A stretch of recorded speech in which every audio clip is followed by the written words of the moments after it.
In a small village called Omago, there was a young woman named Ndidi. She was 20 years old, chubby, and was born as an imbecile, a condition that made her different from others. Her mouth always dripped with spit. One of her hands was paralyzed, and the way she walked made people stop and stare. Ndidi's words came out in a way that was hard to understand, and some people in the village did not have the patience to listen. Her mother was ashamed of her. She often sighed and shook her head whenever she looked at Ndidi. "Why, God? Why me?" she would say. She believed Ndidi was a punishment from the gods. Often, her mother would lock her inside their small dark room to keep her away from people. Her mother would yell in pidgin English, "Stay inside, Ndidi. You know the hear word. Make you no disgrace me for outside. You go stay for this house till I come back," she would say, bolting the door from the outside. But Ndidi never listened for long. Anytime her mother turned her back or went to the market, Ndidi would sneak out.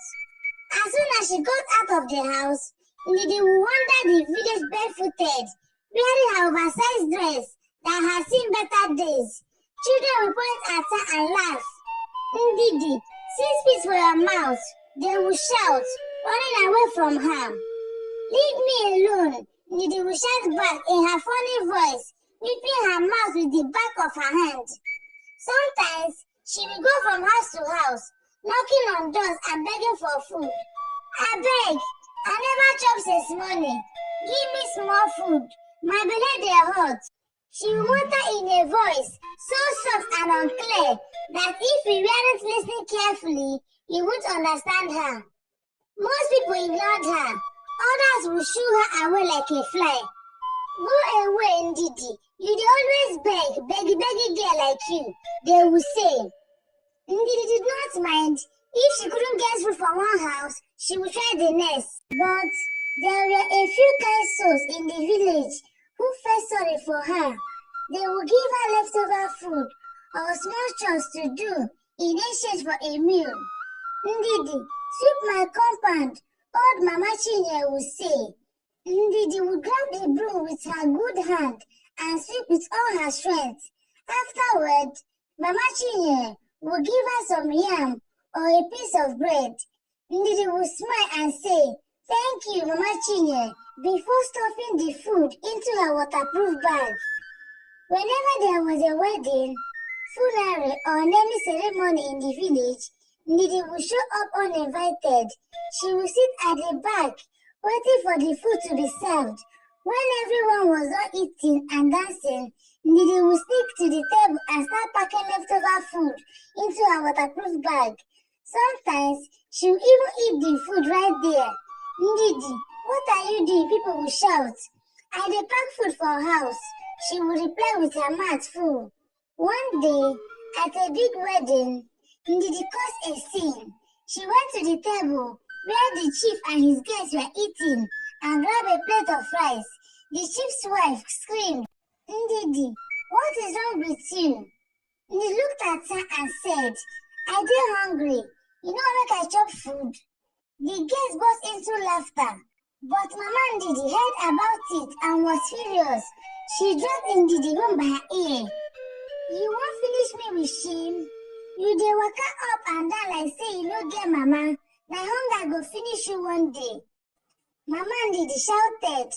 After that incident, Mama Ndidi decided to keep Ndidi locked in the house more often. She would give her only small portions of food, hoping that hunger would weaken her and keep her from causing more trouble. But Ndidi always found a way out. She would climb through the small window at the back of the house and escape. One day, Mama Ndidi came back from the market and found the door wide open. Ndidi was gone. She shook her head and said, "This pikin no go put me for trouble." Mama Ndidi became more and more ashamed of her daughter. Whenever she heard people talking about Ndidi, she felt like hiding her face. "That girl is a disgrace," she would say to herself. One day, A neighbor came to confront Mama Ndidi. The woman said, "Why don't you take care of your daughter? She's always roaming the village like a mad person. I want to take her and feed her. She dey eat like an elephant, and I cannot keep displeasing myself for her." Mama Ndidi hissed. The neighbor shook her head and left. But the truth was, Mama Ndidi was scared. She feared that people would continue to mock her if she showed any love to Ndidi. The villagers were always talking about Ndidi. Some were afraid of her because of the way she looked and behaved. Others were simply curious. Why she dey always feel like that? One woman asked. Maybe in her course, another replied. But there was one thing that everyone agreed on. Ndidi had a strong will. No matter how much people rejected her, she kept going. She gave my share. No matter what we talk, she no dey shame. A young man said one day. One fateful day, Ndidi fell seriously ill. She had eaten some leftover food from an event, and it did not sit well with her. She lay on the floor of their small room, groaning in pain. "Mama, my belly dey pain me," she cried weakly. Her mother ignored her at first, thinking it was one of Ndidi's usual aunties. "You go dey alright, na all this yeye food wey you dey chop," she said. But as the hours passed and Ndidi's condition worsened, fear gripped her mother. She rushed to her daughter's side, shaking her gently. "Ndidi, you don't go leave me, oh," she cried. But it was too late. Ndidi's breathing slowed and then she was gone. The village mourned in their own way. Some pitied her mother, while others blamed her. If she treats her pikin well, maybe her pikin for no go, they said. As her mother sat by her daughter's grave, tears streamed down her face. She spoke to herself. Every pikin na pikin, no matter how they born am. I no try for my Ndidi. She no deserve wetin I do her. From that day, Mama Ndidi became an advocate for children with disabilities. She would tell anyone who cared to listen, no pikin deserves to suffer. Love them as they be, because life na gift. Ndidi's story became a lesson for the village. Parents learn to treat their children with love and care, regardless of their circumstances.